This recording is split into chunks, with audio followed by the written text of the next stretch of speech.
Hello, welcome to my channel. Today I'm going to begin a new series, Jung, the Archetypes, and the Hero's Journey. My goal is to explore what Jungian psychology can tell us about creating a good story. Since my experience has been that the time required to make a video increases exponentially, I'm going to make these videos very short. At least that's the goal. I want to post something every day and then put all the short segments into a playlist.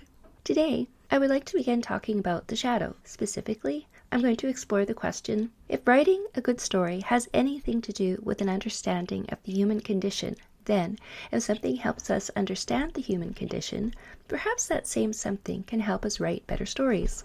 As you know, there is something magical about writing. We create fictional worlds with words, with language. So far, so good. Now, let me ask you something. Is truth useful? I think it is. It seems to me that when I tell the truth, things might not turn out perfectly. In fact, they may turn out fairly badly, but I think they turn out as well as one could expect. If we grant this, then I think it follows that getting our characters' psychology right, matching their thoughts and temperaments to the kind of person we want to make them, would lend a layer of verisimilitude that could increase the immersion of the story. That may not make a whole lot of sense right now, but my goal in this series is to unpack that reasoning.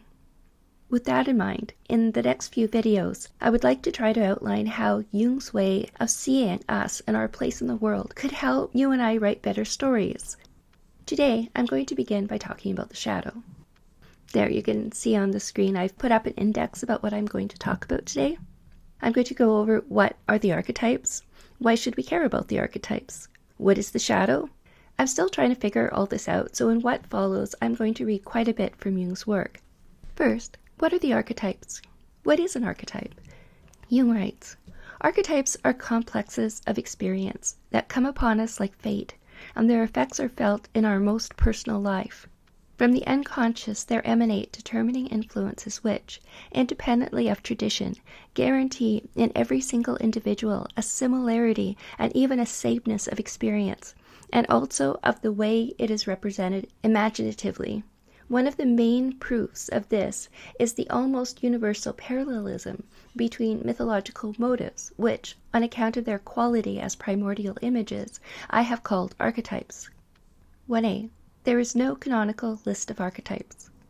Jung writes, in dealing with the shadow or anima, it is not sufficient just to know about these concepts and to reflect on them. Nor can we ever experience their content by feeling our way into them or by appropriating other people's feelings. It is no use at all to learn a list of archetypes by heart. Archetypes are complexes of experience that come upon us like fate, and their effects are felt in our most personal life. 1b. Like any symbol, the meaning of an archetype is universal. A more or less superficial layer of the unconscious is undoubtedly personal. I call it the personal unconscious. But this personal unconscious rests upon a deeper layer, which does not derive from personal experience and is not a personal acquisition, but is inborn. This deeper layer I call the collective unconscious. I have chosen the term collective because this part of the unconscious is not individual but universal. In contrast to the personal psyche, it has contents and modes of behavior that are more or less the same everywhere and in all individuals. It is, in other words, identical in all men, and thus constitutes common psychic substrate of a superpersonal nature which is present in every one of us. 1c. The meaning of any archetype is ambiguous. A sign of an archetype or a symbol is that its meaning cannot be exhausted. It cannot be fully explained. This is because archetypes are genuine symbols, and because they are symbols, they are ambiguous. Each archetype contains its opposite. For example, the archetype of the spirit is often represented as an old man and a youth. In the archetypes and the collective unconscious, Jung writes, the ground principles of the unconscious are indescribable because of their wealth of reference. Although in themselves recognizable, the natural intellect naturally keeps on trying to establish their singleness of meaning, and this misses the essential point. For what we can above all establish as the one thing consistent with their nature in their manifold meaning is their almost limitless wealth of reference, which makes a unilateral formulation impossible. Besides this, they are in principle paradoxical, Just as for the alchemists, the spirit was conceived as an old man and a youth at once. Point number 2. Why should we care about the archetypes? 2a. The benefits of wholeness. The benefits of wholeness remove projections. In themselves, archetypal images are among the highest values of the human psyche. To understand them as valueless would be a distinct loss. Our task is not, therefore, to deny the archetype, but to dissolve the projections, in order to restore their contents to the individual who has involuntarily lost them by projecting them outside himself. 2b. The benefits of wholeness. Reconcile opposites. The goal of the individuation process is not perfection but wholeness.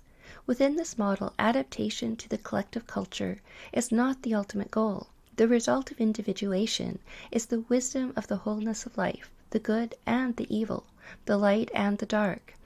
It is the acceptance and love of one's fate. 3. What is the shadow?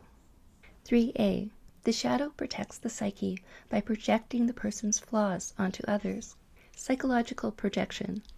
Psychic projection is one of the commonest facts of psychology. Everything that is conscious in ourselves we discover in our neighbor, and we treat him accordingly. We no longer subject him to the test of drinking poison. We do not burn him or put the screws on him, but we injure him by means of moral verdicts pronounced with the deepest conviction. What we combat in him is usually our own inferior state. The shadow appears either in projection on suitable persons or is personified in dreams. It is part of the personal unconscious and functions in such a way as to protect the psyche. As far as what the shadow does, it personifies everything that the subject refuses to acknowledge about himself. Let me give you an example. Let's say that your friend, Jane, is a manager, and she always complains to you that her employees are lazy. You visit her at work one day and notice that she hardly does any work, but her employees are running around the place and being incredibly productive. In this case, you might suspect that your friend's shadow was protecting the image she has of herself as hardworking and industrious by projecting her personal defect, laziness, onto those around her, in this case, her employees. Additionally, your friend would have no idea she is projecting her defects onto others, since the parts of her shadow that are responsible for doing this are not conscious. Jung writes, "But if we are able to see our own shadow, and can bear knowing about it, then a small part of the problem has already been solved." I'll have more to say about this below. 3b. The shadow is not evil. The horror which we feel for Freudian interpretations is entirely due to our own barbaric or childish nature, which believes that there can be heights without corresponding depths, and which binds us to the really final truth that, when carried to extremes, opposites meet. Our mistake would lie in supposing that what is radiant no longer exists because it has been explained from the shadow side. This is a regrettable error into which Freud himself has fallen. Yet the shadow belongs to the light as the evil belongs to the good, and vice versa. As this quotation from Modern Man in Search of a Soul indicates, the shadow is not itself evil. As Jung writes, the shadow belongs to the light as the evil belongs to the good. So, the way I interpret this, the shadow is not evil, but has the same relation to the light as evil does to the good. That's it for today. Thanks for listening. Please like and subscribe. If you'd like to leave a comment below and tell me what sort of videos you'd like to see in the future, please do. I read every comment. Good writing.